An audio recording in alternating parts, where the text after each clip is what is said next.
तो इसमें देखिए कुछ क्वेश्चन और लिया जाए। जैसे अगर मान लीजिए हमसे ये कहा जाए फलन f(x) is equal to mod x upon x की x बराबर 0 पर सीमा ज्ञात कीजिए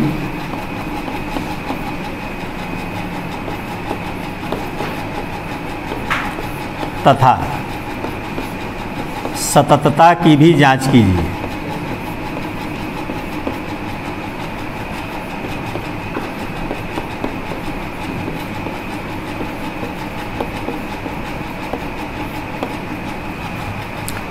x बराबर 0 पर इसकी सीमा निकालनी है और x बराबर 0 पर इसकी सततता की जांच करनी है। देखो जैसे तुम लोग ये सोचोगे ना कि जैसे कोई क्वेश्चन आ गया कि एक फलन दे दिया और पूछे कि भैया ये बताओ किस किस बिंदुओं पर ये असतत है, तो जिन जिन बिंदुओं पर उस फलन का मान अपरिभाषित हो रहा होगा उन्हीं पर वो एकदम आंख मूंद करके समझ जाइए कि उन्हीं पर उसको असतत होना है। ठीक है। और लिमिट निकालना है तो लिमिट के लिए तो भाई LHL RHL निकाल के ही चेक होगा। तो यहाँ पर देखो इस क्वेश्चन को करने के लिए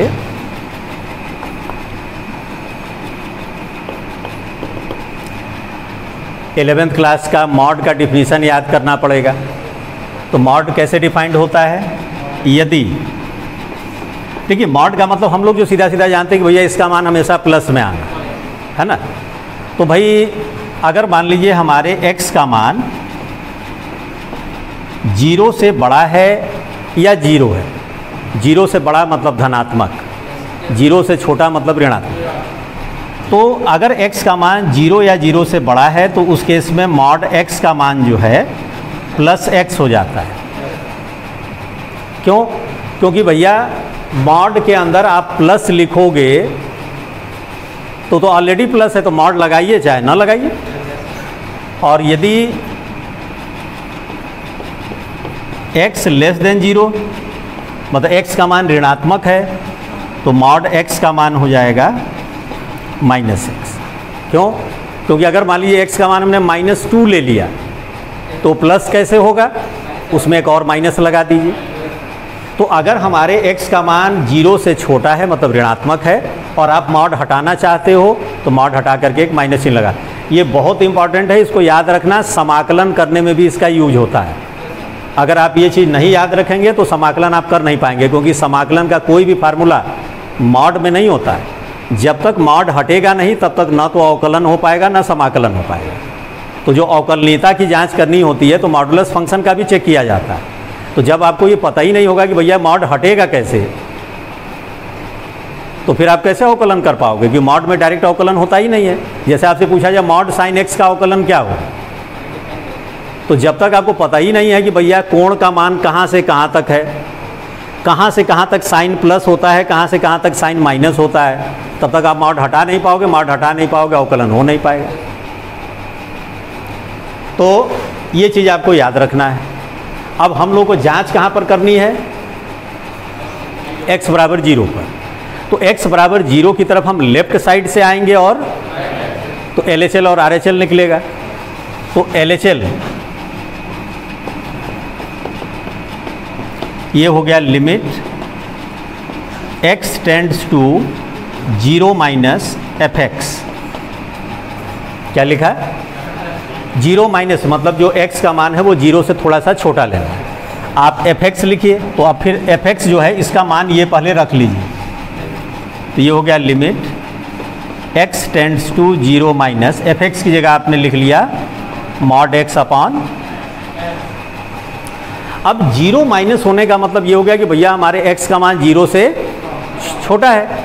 तो आप देखिए यहाँ पर ये लिख लेंगे जो अभी हमने थोड़ी देर पहले बताया था, लिखेंगे लिमिट h टेंड्स टू 0। क्या लिखेंगे?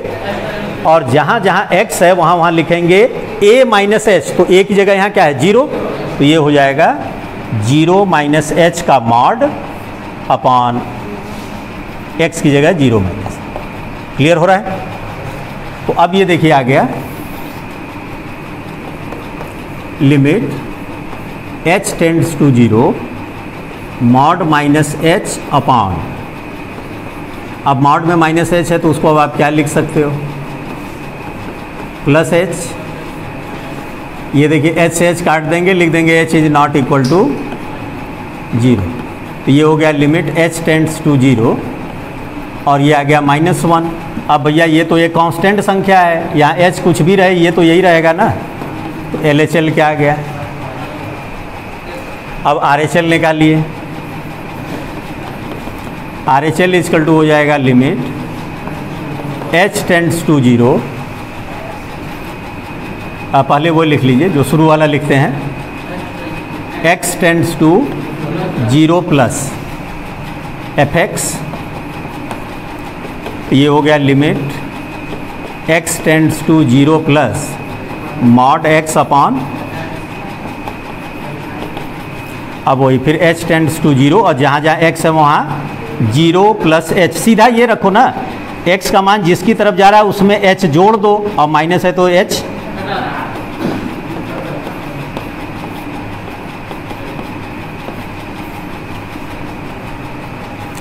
तो ये हो गया आपका limit h tends to 0 mod h upon h, mod h की वैल्यू h हो गई।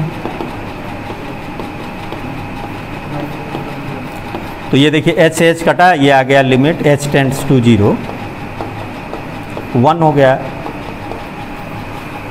तो LHL आया -1 और RHL आ गया, तो ये तो इक्वल नहीं है। तो चूंकि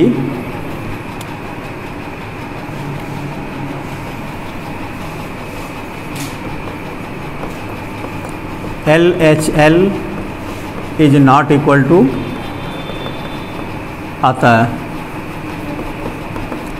x इक्वल टू 0 पर फलन की सीमा का अस्तित्व नहीं है।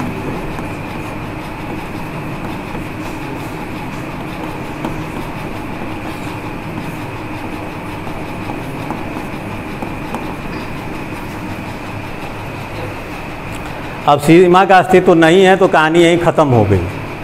अब उसका जो है सतत भी नहीं होगा। अगर कि x के किसी मान के लिए फलन की सीमा एग्जिस्ट नहीं कर रही है तो फिर निश्चित तौर पे वहाँ पे वो फलन असतत हो जाएगा, ठीक है। और नहीं तो आप निकाल करके भी देख सकते हैं। अब जैसे f0 का मान निकाला जाए तो f0 का मान निकाला तो हो गया मॉड 0/0 अपरिभाषित,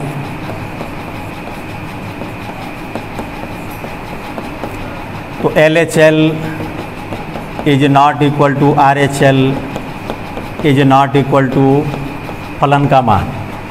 अतः x बराबर 0 पर फलन असतत है।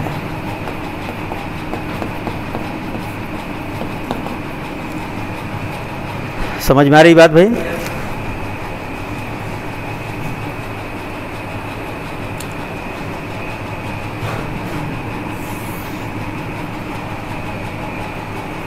कुछ क्वेश्चन ऐसे होते हैं जिसमें पहले थोड़ा सा आपको सिंप्लीफाई करना होता है और उसके बाद फिर लिमिट वगैरह निकलती है। जैसे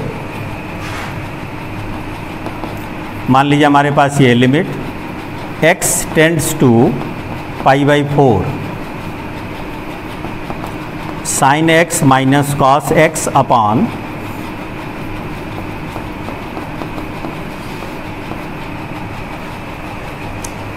इसका लिमिट निकालना है। इसमें अगर हम डायरेक्ट x इक्वल टू π/4 रख दें तो sin π/4 मतलब sin 45 1/√2 माइनस 1/√2 0 और π/4 माइनस π/4 0/0 आ गया, अपरिभाषित हो गया। तो भाई अब इसमें क्या किया जाए? तो अब आप सोचिए कि क्या त्रिकोणमिति से कुछ फार्मूला वगैरह बनाया जा सकता है।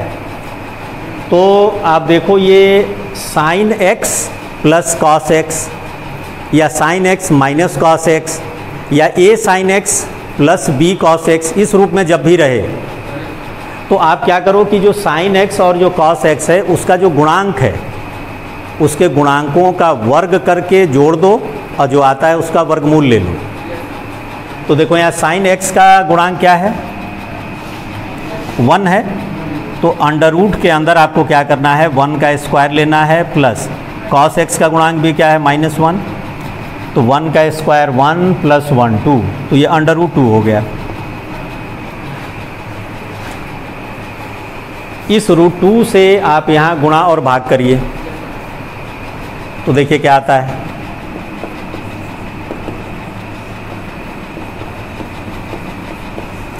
जो गुणा वाला है वो बाहर रखेंगे, भाग वाले को अंदर ले जाएंगे। तो ये देखिए रूट 2 हो गया, 1/√2 sin x - 1/√2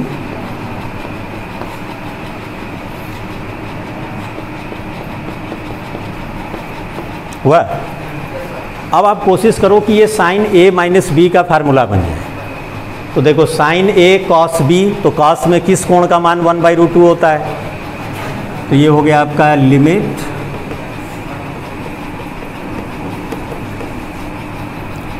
√2, ये हो गया sin x इंटू cos π/4, तो sin a cos b हो गया minus cos a sin b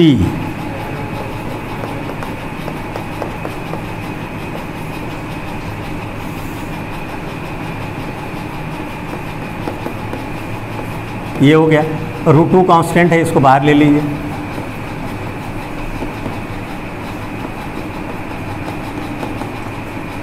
अब ये फार्मूला बन गया आपका sin x - π/4 अपान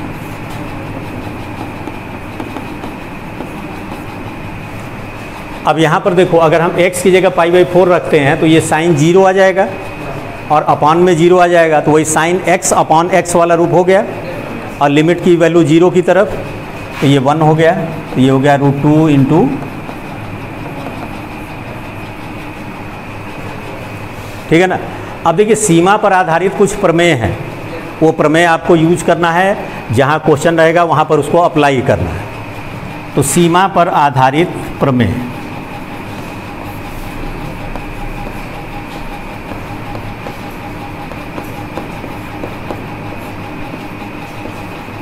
थ्योरम। तो पहला ये है कि मान लीजिए limit x tends to a और k इंटू fx हो गया,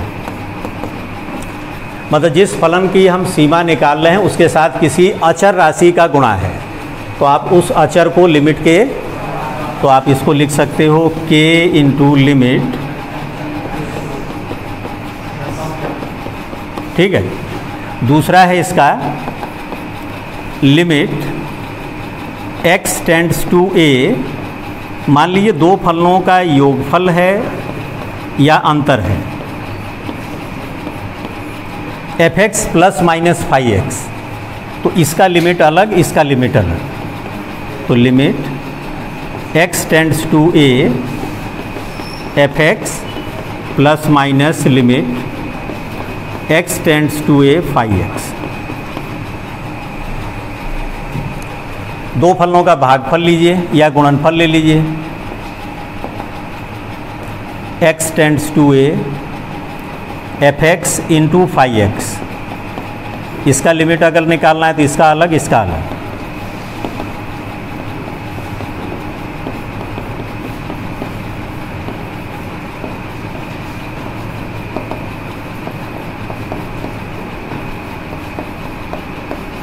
ये हो जाएगा।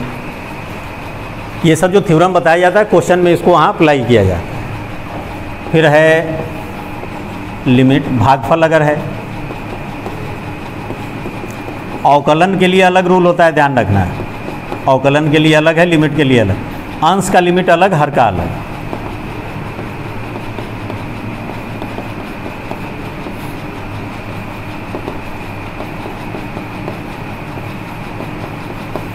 ऐसे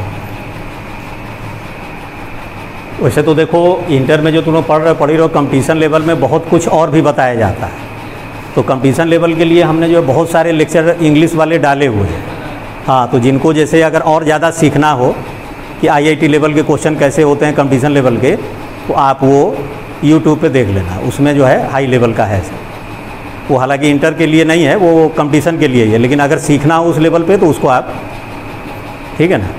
और बाकी बेसिक ये है ही है। अब इसके अलावा किसी क्वेश्चन में डाउट होगा तो हमसे पूछ लेना, ठीक है। काट दो, बंद करो।